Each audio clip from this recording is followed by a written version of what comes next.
Hello जी, स्वागत है आपका हमारे क्लास में।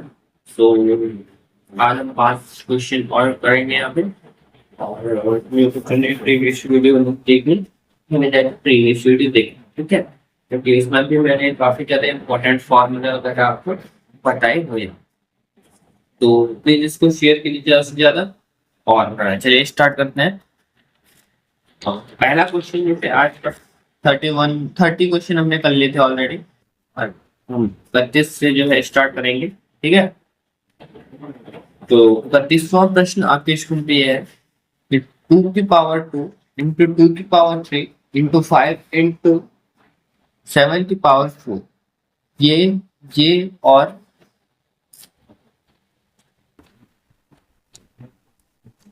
ये इनका जो है हमें HCF मासा हमें क्या करते हैं, निकालना है। तो आपको पता है हम प्राइम फैक्टर से प्राइम फैक्टर करके निर्वाती गुणनखंड करके इनको निकाल सकते हैं। जैसे एग्जांपल के लिए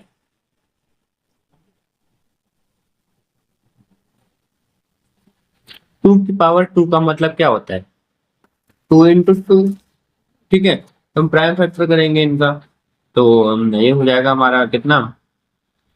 यहाँ से देखो हमारे क्या हो जाएगा, मासा हम किस प्रकार क्या करते हैं, जो हमारे सारे जो है कॉमन होते हैं वही हमारा क्या होता है, मास होता है, ठीक है। मतलब सपोज दैट हमें 4, 6 और 8 इनका मास निकालना है, तो हम क्या करेंगे, इनका गुणनखंड करेंगे। इनके सिंपल हम इनका गुणनखंड कर देखेंगे। इसके गुणनखंड हो जाएंगे 2 गुणा 2, इसके गुणनखंड हो जाएंगे 2 गुणा 3, और इसके गुणनखंड हो जाएंगे क्या, 2 गुणा 2 गुणा 2। अब हम अगर मुझे इसका HCF यानी मासा निकालने को कहा जाए तो मैं कैसे निकालूंगा। मुझे पता है कि इनमें कॉमन है 2 यहां से हमारा जो HCF निकल के आ जाएगा वो क्या निकल के आएगा, 2। अगर बात करें LCM, इनकी बात करें, अगर बात करें एलसीएम निकालो, तो हम एलसीएम कैसे निकालेंगे, कि जो कॉमन है उसको तो लिखेंगे इनटू जो बचे हुए हैं 3, 1 2 3, 3 2 1 2 3, ये हमारे क्या हो जाएगा, एलसीएम हो जाएगा। तो सेम हम यहाँ पे भी करेंगे। यहाँ पे हमें महत्तम यानी HCF ज्ञात करने को बोल रहे हैं, तो हम क्या करेंगे, सिंपली क्या करेंगे, हम यहाँ पे कॉमन देखेंगे, ठीक है, कि कॉमन है क्या। देखिए ठीक है, तो कॉमन इसमें इसमें इसमें 2 की पावर 2 यहाँ पे कॉमन है। 2 की पावर 2 कॉमन कैसे हुआ, देखो 2 गुणा 2 इसमें भी है, 2 गुणा 2 इसमें भी है, 2 गुणा 2 इसमें भी, चलिए 2 गुणा 2 यानी 2 की पावर 2 यहाँ पे कॉमन। फिर क्या कॉमन है यहाँ पे, क्या यहाँ पे 3 कॉमन है, इसमें नहीं है 3, इसमें है 3, इसमें भी नहीं है 3। 5 है, 5 एक बार, ओके, तो 5 एक बार है सब में कॉमन। 7 कितनी बार है, इसमें 7 4 बार है, इसमें 3 बार है, इसमें 5 बार है, यानी सब में 7 3 बार है। अब अगर मैं इनको मल्टीप्लाई करूं, इनको मैं अगर मल्टीप्लाई करूं तो हमारे पास जो आंसर आएगा बच्चों वो आएगा 6860। और कौन सा ऑप्शन में ये है, ऑप्शन नंबर डी में ये है। अब आई होप आपको समझ में आ गया होगा किस प्रकार आपको एक्सेस निकालना है, ठीक है। तो इस प्रकार आपको निकालना है, बहुत ही बेसिक क्वेश्चन है। क्लास 6 7 8 9 10 में भी इस प्रकार के क्वेश्चन हैं, ठीक है। अब चलिए 32वां प्रश्न करते हैं, ठीक है। कितना प्रश्न करते हैं, 32वां प्रश्न करते हैं। 32वां प्रश्न क्या कह रहा है बच्चों, 32वां प्रश्न कह रहा है कि आज राम का जन्मदिन है, टुडे इज राम्स बर्थडे।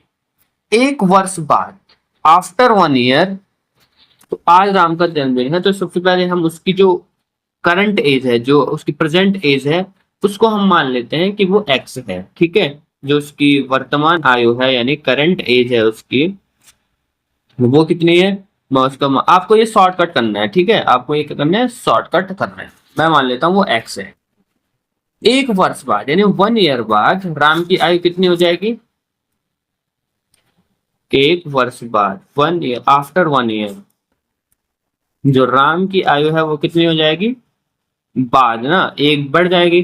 जैसे 2025 में कोई 10 साल का है तो एक साल बाद वो कितना हो जाएगा? 10 + 1 यानी 11 साल का। तो यहाँ पे भी हो जाएगा वो x+1। एक साल बाद वह अपनी 12 वर्ष पहले की आयु, 12 वर्ष पहले, तो 12 वर्ष पहले उसकी आयु कितनी हो जाएगी? 12 वर्ष पहले हो जाएगी x-12।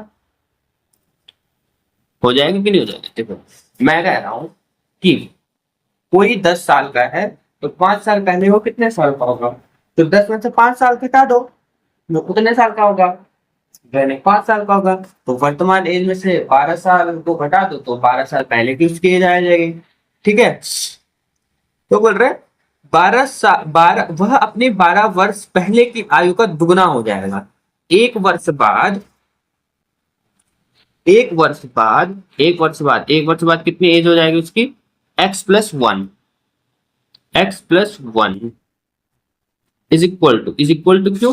क्योंकि यहाँ पे देखो इसकी और इसकी कंपैरिजन क्या हुआ है तो हमें इज इक्वल टू लगाना हुआ है, इज इक्वल टू लगाना है। ठीक है, एक वर्ष बाद वह अपनी 12 वर्ष पहले की आयु का दुगना हो जाएगा, यानी एक वर्ष बाद जितनी उसकी आयु होगी वो बराबर है 12 वर्ष पहले की आयु का दुगना। तो 12 वर्ष पहले इतना और इसका क्या बोल रहे हैं? दुगना। इसमें 2 का मल्टीप्लाई कर, तो ये इस प्रकार से यहाँ पे एक क्वेश्चन बन रहा है। तो वो बोल रहा है उसकी वर्तमान आयु क्या है? तो वर्तमान आयु हमने x यहाँ पे x से डिनोट किया, तो कुल मिला के हमें यहाँ पे x ज्ञात करना है।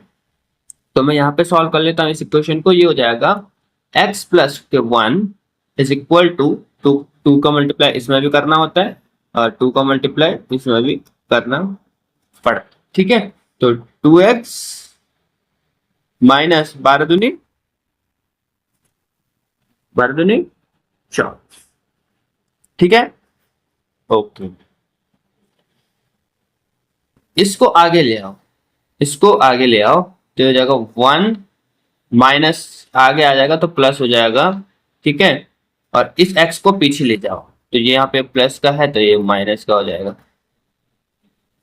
24 और 1 25, 2 में से एक x जाएगा, एक x, यानी x की वैल्यू हमारे पास क्या आ गई? x की वैल्यू हमारे पास आ गई 25, यानी जो उसकी वर्तमान आयु है, वर्तमान आयु को ही तो हमने x माना था, यानी इसकी जो वर्तमान आयु है वो 25 वर्ष है। तो देखते हैं ऑप्शन में 25 वर्ष है या नहीं है। ठीक है, 25 वर्ष ऑप्शन में है, ऑप्शन नंबर ए में है, यानी हमारा ऑप्शन नंबर ए जो है वो करेक्ट हो जाएगा। तो इस प्रकार आपको ये फटाफट जल्दी मतलब फटाफट करते हैं। ठीक है, ये तो मैं आपको एक्सप्लेन कर रहा हूँ। अगर मैं सपोज दैट मैं कर रहा होता इसको एग्जाम में, मैंने ये सब नहीं लिखना था, मैंने डायरेक्ट ये इक्वेशन बनानी थी और फटाफट तुरंत मन में मैंने कर देना था और 25 पे टिक मार देना था। ये फालतू क्या ऐसा काम नहीं करना। ठीक है, और वैसे एक पेज आपको लास्ट में जो आपका क्वेश्चन पेपर होता है ना, जब आपको पेपर में दिया जाता है उसमें 1 या 2 पेज पीछे होते हैं रेफर करने के लिए, तो आप वहां पे भी कर सकते हैं अगर आप ऐसे मन में नहीं कर पा रहे हैं। वैसे प्रैक्टिस इतनी होनी चाहिए कि आप इसको सीधे फटाफट तुरंत दिमाग में कर दे। ठीक है, अब देखो किसी घन का आयतन A है, किसी घन का आयतन A है, किसी घन का आयतन यहाँ पे क्या लिखा है? किसी घन का आयतन A है, the volume of cube is A। घन का आयतन, ये 33वां प्रश्न है। आपको पता है घन का आयतन क्या होता है? घन का जो आयतन होता है ए क्यू है, लेकिन यहाँ पे इन्होंने बोला है कि ये ए है, यहाँ पे इन्होंने बोला है ये ए है। अगर हम फॉर्मूले से देखें तो घन का जो आयतन होता है वो ए क्यूब होता है, लेकिन यहाँ पे इन्होंने बोला ए है, तो यहाँ पे हम सीधे सीधे लिख देंगे जो ए क्यूब है वो इज इक्वल टू है ए के। ठीक है, इसके कोरों की कुल लंबाई है। अब देखो आपको पता होगा, मैंने इससे पहले भी आपको क्वेश्चन कराया कि कितने कोर होते हैं, एजेस। ठीक है, the total length of its edges is, आपको पता होगा टोटल 12 एजेस होते हैं। कितने होते हैं? टोटल 12 एजेस होते हैं, तो 12 इनकी लंबाई क्या होगी, ठीक है। अब घन का आयतन क्या हो, घन का आयतन है ए, क्या है ए। टोटल जो हमारे पास क्या है, कोरों की जो संख्या है वो है 12। तो ये बोल रहा है इसके कोरों की कुल लंबाई है, तो टोटल लंबाई हमने कोरों की ज्ञात करनी है। जो हमारा टोटल आयतन है वो है ए, यानी ए क्यूब। तो हम इसको लिख सकते हैं, अगर मैं इस क्यूब को इधर ले आऊं, अगर मैं इस क्यूब को इधर ले आऊं, तो ये जो ए है, ए होता है साइड, ए क्या होता है, ए होता है साइड, और साइड से यहाँ पे मतलब है कोर से ही, ठीक है। एक क्यूब जो होता है उसमें साइड का मतलब क्या होता है, एक क्यूब जो होता है उसमें साइड का मतलब कोर से ही होता है, ठीक है। साइड का मतलब क्या होता है, कोर से होता है। जैसे ये एक साइड है, लेकिन क्यूब में हम इसको क्या कहते हैं, कोर कहते हैं, एजिस कहते हैं, ठीक है। तो यहाँ पे कोर का मतलब है साइड। तो ये इस क्यूब को अगर मैं इधर ले आऊं तो ये कैसे आ जाएगा, तो यहाँ पे जो साइड हो जाएगी वो हो जाएगी 1/3। अब क्योंकि टोटल 12 कोर होते हैं, 12 साइड्स होते हैं, या कह सकते हैं कि 12 साइड्स होते हैं, या कह सकते हैं 12 एजेस होते हैं, तो हम इसको सिंपली 12 से मल्टीप्लाई कर देंगे ये जो साइड है। तो साइड को अगर हम 12 से मल्टीप्लाई करेंगे तो ये हो जाएगा इतना। और ऑप्शन कौन सा है, ये ऑप्शन है बी। और वैसे भी आपको इतना, बस इसको इतना आगे नहीं करना था, आपको बस सिंपली समझना था 12 है और ए है, 3 को इधर ले आएंगे तो 1 हो जाएगा, तो आंसर यही होगा। इतना सॉल्व नहीं करना था, बस 5 सेकंड में इसको सोचना था और फिनिश करना था, ठीक है। तो ऑप्शन नंबर बी हमारे यहाँ पे करेक्ट, ठीक है। इस प्रकार आपको ये इस प्रकार क्वेश्चन करना है।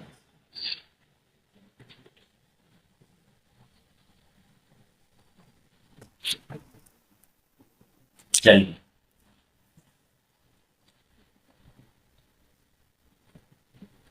चलिए 34वां प्रश्न करते हैं। 34वां प्रश्न क्या है, वेरी वेरी इजी क्वेश्चन है यार, ठीक है।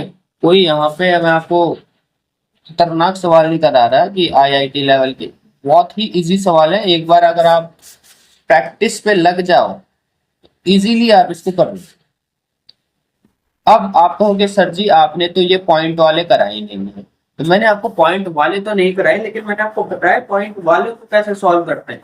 सबसे पहले मैंने आपको क्या बताया, द वैल्यू ऑफ, फाइंड करना है द वैल्यू ऑफ लॉग इतना, इतने को। तो मैंने आपसे क्या कहा, मैंने आपसे कहा था बच्चों कि जब भी पॉइंट में हो तो हम उसको घात में पहले हम उसको कन्वर्ट करेंगे, यानी 0.1 को हम लिख सकते हैं 10⁻⁻1, क्योंकि 1.1 अंक के बाद है, तो ये हो जाएगा। यहाँ पे जो दशमलव है वो 2 अंक के बाद है, 1 2, तो यहाँ पे हो जाएगा 10⁻²। तो अब इसको हम कैसे सॉल्व करेंगे, यहाँ पे रख दो इनकी वैल्यू को, यहाँ पर लॉग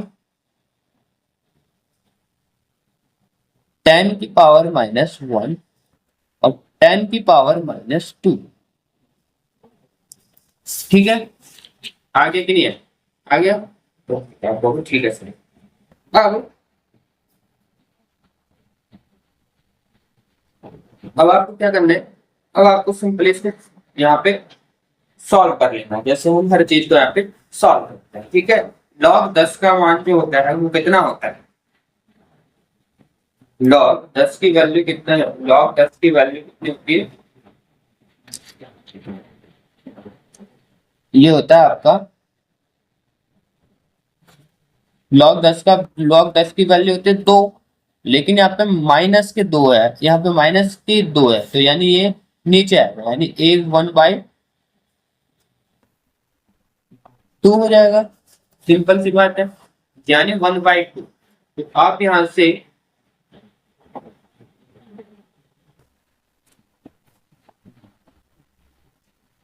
से सिंपली जो है इस सवाल को कैसे करोगे, यहाँ पे देखो, तो यहाँ पे कैसे होगा, तो यहाँ पे देखो इस प्रकार होगा। अब हम यहाँ पे ले लेते हैं, सपोज दैट इसको x मान लेते हैं, ठीक है, इसको मान लेते हैं x, तो x इज इक्वल टू ये। अब हम यहाँ पे इनको कंपैरिजन करते हैं, log इसको log 10 की पावर माइनस ए, ये 10 की पावर माइनस है, ये आ गया, अगर मैं इसको आगे ले आऊं ऐसे, तो ये जो x है ये घात में चढ़ जाता है, तो ये इस प्रकार हो जाएगा, ठीक है, और पीछे बच जाएगा 10 की पावर माइनस की 2। तो सिंपल सा ये हो जाएगा 10 की पावर माइनस की x is equal to 10 to the power minus 2। अब हम यहाँ से कंपैरिजन करेंगे घातों की यानी पावर्स की, तो यहाँ पे minus x is equal to minus के 2 आ जाएगा, माइनस से माइनस कैंसिल आउट होगा और एक्स की वैल्यू आ जाएगी यहाँ से 2। तो एक्स की वैल्यू यहाँ से 2 आ गई, कौन सा ऑप्शन में है, ऑप्शन नंबर सी। इस प्रकार से इस क्वेश्चन को यहाँ पे करना है, ठीक है। इसके बाद अंतिम प्रश्न करते हैं आज का 35वां प्रश्न। यदि log ax is equal to log bx, log base में bx अपॉन log ba, तब log bx का मान होगा। तो सिंपली हमने इसको किस प्रकार करना है, हमें क्या गिवन है, हमें गिवन है log ax, इसको बोलते हैं बेस, इसको बोलते हैं बेस, ये बेस होता है, ठीक है, जो नीचे लिखा होता है ये होता है बेस, ठीक है, ओके। उसके बाद log ax की वैल्यू हमें दी हुई है log बेस में यहाँ पे है b x y, log में यहाँ पे है log बेस में है b और a। तो हमें फाइंड क्या करना है, log b। सिंपली सबसे पहले हम क्या करेंगे, इस log ba को कैंसिल आउट करेंगे, तो कैंसिल आउट करने के लिए हमें बोथ साइड log ba से क्या करना पड़ेगा, मल्टीप्लाई करना पड़ेगा। तो ये हो जाएगा log ax इंटू log, मैंने आपको पहले ही बताया था पॉइंट का मतलब मैथ में कभी कभी मल्टीप्लाई, ठीक है, जिसका भी ज्यादातर हम लॉ वाले क्वेश्चन में, लिमिट वाले क्वेश्चन में या ट्रिग्नोमेट्री में ज्यादा करता हूँ, ठीक है। अब यहाँ log bx ही बचेगा, क्यों बचेगा, क्योंकि यहाँ पे मल्टीप्लाई करेंगे हम log ba से, तो ये इससे कैंसिल आउट हो जाएगा, ठीक है।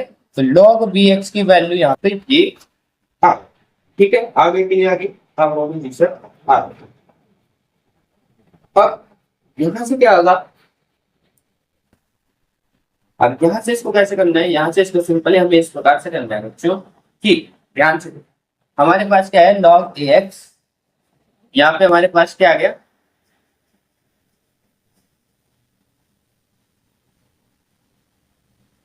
यहां से जो है log bx is equal to हमारे पास ये आ गया। तो यहाँ पे हम बेस चेंज फॉर्मूला का यूज करेंगे, किसका यूज करेंगे बच्चों, base change formula. Base change formula क्या कहता है, बेस चेंज फॉर्मूला क्या कहता है, बेस चेंज फॉर्मूला ये कहता है कि सपोज दैट मेरे पास अगर है log, एग्जांपल के लिए मेरे पास है log 10 8, मुझे कहा जाए इसको सॉल्व करो, तो मैं किस प्रकार इसको बेस चेंज फॉर्मूला किस प्रकार मैं इसके बेस चेंज फॉर्मूला अप्लाई करूंगा, तो मैं इस प्रकार इस पे बेस चेंज फॉर्मूला अप्लाई करूंगा। सबसे पहले मैं इसको लिखूंगा log, ऊपर आ जाएगा हमारा 8, फिर जो ये बेस में है ये हमारा अपॉन में चला जाएगा, यानी log 10 हो जाएगा। अब आपको पता है log 8 की वैल्यू क्या होती है, आपको पता है log 10 की वैल्यू क्या होती है, उनकी वैल्यू रख दो और इनको सॉल्व कर, ये होता है base change form. I hope आपको यहाँ पे समझ में आया होगा, यानी जो बेस में होता है वो अपॉन में आ जाता है, ठीक है, सिंपल से इतने। तो हमें log bx की वैल्यू ज्ञात करनी है, किसकी वैल्यू ज्ञात करनी है, log bx को एज इट इज रहने देते हैं, इसमें और इसमें बेस चेंज फॉर्मूला अप्लाई करते हैं। तो बेस चेंज फॉर्मूला अगर मैं इसमें अप्लाई करूं तो ये क्या होगा, log x ऊपर एज इट इज रहेगा, ये जो बेस में है ये नीचे आ जाएगा, यानी log a, यहाँ पे क्या आएगा log a आ जाएगा, इनटू log a ऊपर रहेगा और ये जो बेस में है ये नीचे आ जाएगा, यानी log b नीचे आ जाएगा, आएगा कि नहीं आएगा, is equal to log b x, log a से log a कैंसिल आउट हो जाएगा, इधर बचा, इसको मैं आगे लिख लेता हूं, ठीक है, ताकि आपको सही से समझ आए। तो log bx की जो वैल्यू आई वो क्या आ गई, log x by log b, यानी कौन सा ऑप्शन सही होगा? डी वाला ऑप्शन सही है, log x by log v। D वाला ऑप्शन सही है। तो इस प्रकार से आपको इसको करना, ठीक है। तो प्लीज इन जो चीजें आपको बताता हूँ, जैसे ये वाला फॉर्मूला मैंने आपको बताया, तो ये जो फॉर्मूले हैं इनको आपको रट लेने हैं अच्छे से अपने दिमाग में भूले, ठीक है। तो ये 5 क्वेश्चन है, बाकी के क्वेश्चन हम जल्दी करेंगे और कोशिश करूंगा कि जल्दी इसको निपटाने की कोशिश करूंगा। सो मिलते हैं नेक्स्ट वीडियो में, बने रहिए हमारे चैनल क्रिकेटिव पाठशाला।